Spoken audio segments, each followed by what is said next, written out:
Operation Get Mitch Marner going. You're Sheldon Keefe. You're the coaching staff. Again, a lot was made of this on social media during the game 2.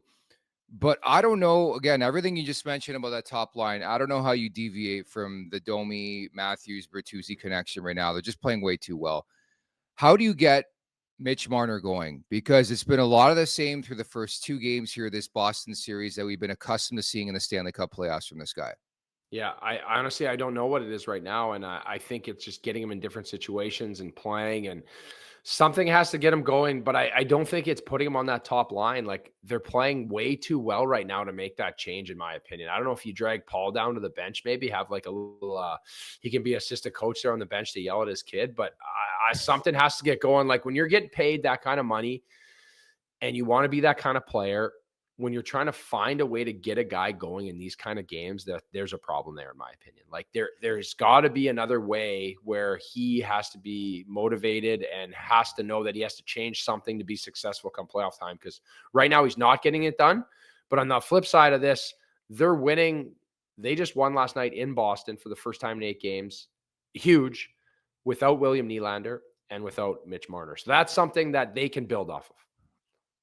I'm just like trying to figure out why it doesn't work for Mitch Marner in the playoffs. Like, I don't understand how you could be a guy consistently year in and year out who averages around a point per game at least and flirts with 100 points when you're healthy playing 82 games. Like he averaged more points per game this season than Willie Nylander, who finished with 98 points or 97. It's just like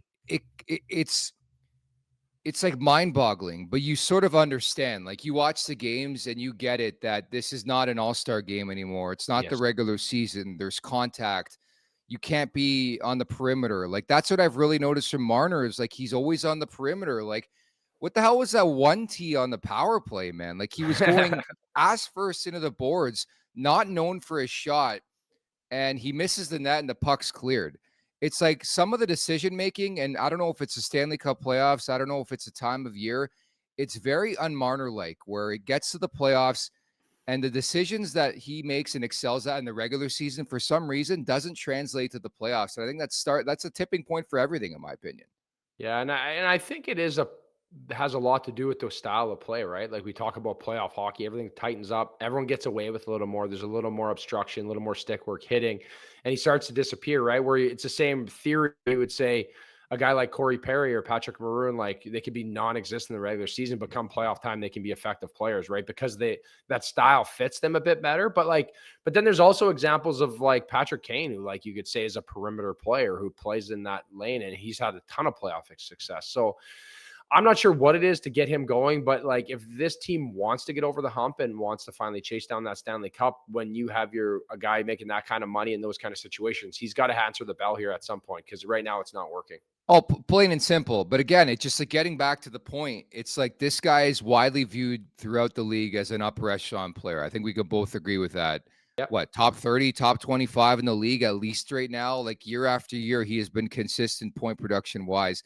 It's just like baffling that it gets to the playoffs and like he's a complete no-show. Like I barely noticed him in game 1. I barely noticed him in game 2. I thought he had a really good clear late in the game, and I want to give him props for that. But to go from that type of player in the regular season where the puck is just attracted to your stick, it's like me on a dating website, not really. It's like the opposite.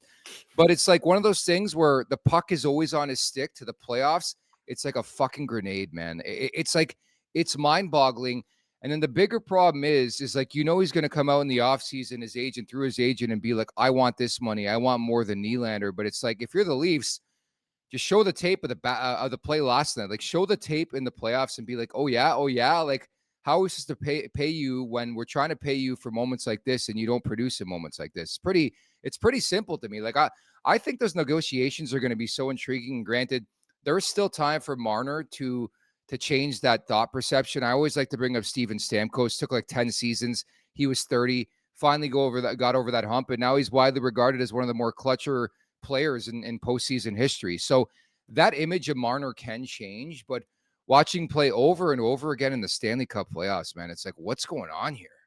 Yeah, it's frustrating. I think from a fan base, right? When you talk about the money tied up in him, especially playing in the cap, like Where, like, imagine having like a star defenseman. Imagine having that money right now and having a shutdown guy, or Oh, like you could raffle off like 10 defensemen right now, where I think anyone would say, like, yes, we'd give up Marner in a heartbeat for that right now. So I think that's the hardest thing. And then as he's going to want to demand money, and I just don't know in the moment, right? Because we can't control that right now. All you can worry about is trying to get him going in the right direction. And I don't know what it is, if it's a spark, if what it is, it's immaturity, but he needs to be better in the playoffs. It's going to be hard. It's going to be uncomfortable. I listened to Rick Tocchet talk about that, like in the Vancouver series. I thought was great. Just talking about like preparing his guys to like embrace the pain and embrace like what it's going to be like. And I don't think he has, where I look at some of the other players on this team, like Matthews, who, you know, Superbar, I feel like he has embraced it, right? And he has for a few seasons now. And he was a little immature, I thought, when he first came in. It takes time. It takes maturity,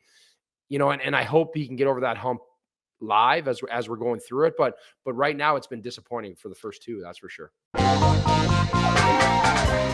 Make sure to check out more of our content right here on the Leafs Nation YouTube page. We got long form interviews, we got clips, we got epic rants by Jay Roseau. We simply have it all. And don't forget, you can find out much more at theleafsnation.com. Thanks so much for watching.